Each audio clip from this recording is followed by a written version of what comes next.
The debut of TGL, a new simulator golf league that's been backed by Tiger Woods and Rory McIlroy. The competition is taking place in Palm Beach Gardens at SoFi Centre. So a home game for a lot of these guys. 6 TGL teams representing 6 different cities will go head-to-head in this season-long competition. And the teams taking to the stage tonight. New York Golf Club, that's Matt Fitzpatrick, Ricky Fowler and Xander Schauffele in action against the Bay Golf Club. That will be Wyndham Clark, Ludwig Oberg and Shane Lowry. Speaking of the major champ, posted this on X. If hitting the first ever shot in TGL history tomorrow night wasn't nerve-wracking enough, imagine if I miss the 60-foot screen. Kind of doubt he's going to miss the screen, but that's pretty good comedy from Shane. Rex Hoggard is down in South Florida, by the way. He joins us now. Great to see you, buddy. Let's hit on some of the logistics, because these tour players, as you know, they are creatures of habit. You know, when they eat, when they hit balls, when they work out, arrive to the golf course. How will the day kind of unfold ahead of tonight? Damon, I've been in the SoFi Center. I've seen that screen. The three of us could easily hit that screen. So I don't think that's going to be a problem with Matt Fitzpatrick at all. Now, you go back to what's been going on leading up to today's first match.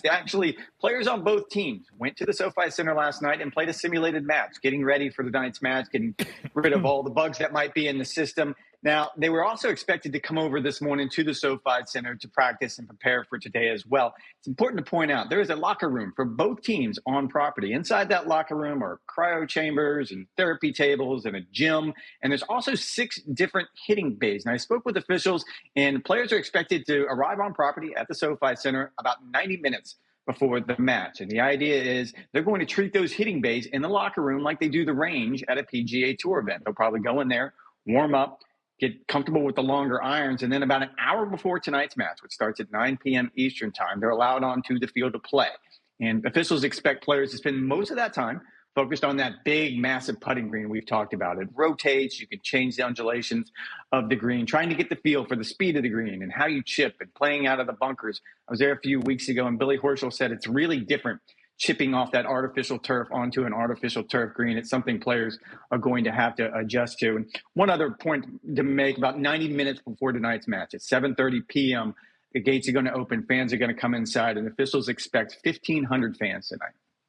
Are you anticipating, Rex, any kind of tension in that arena outside of the players? Because like you, I've been there, and there's a huge technology component. There's a huge engineering component. There's a new broadcast component. There are a lot of things that need to go correctly for a lot of people tonight. There's the three of us are friends with a lot of people who now work at TGL, and I think there's going to be a ton of tension behind the screens. We were just joking about hitting that first screen on that opening first tee shot. You're right. There's a lot of things that can go wrong. It's important to point out that this has been a process of 2 years. They intended to start playing last year, but they couldn't get the dome ready in time. So they've had some time to work through all these technological issues. But certainly everyone is on pins and needles right now, hoping this goes off without a hitch.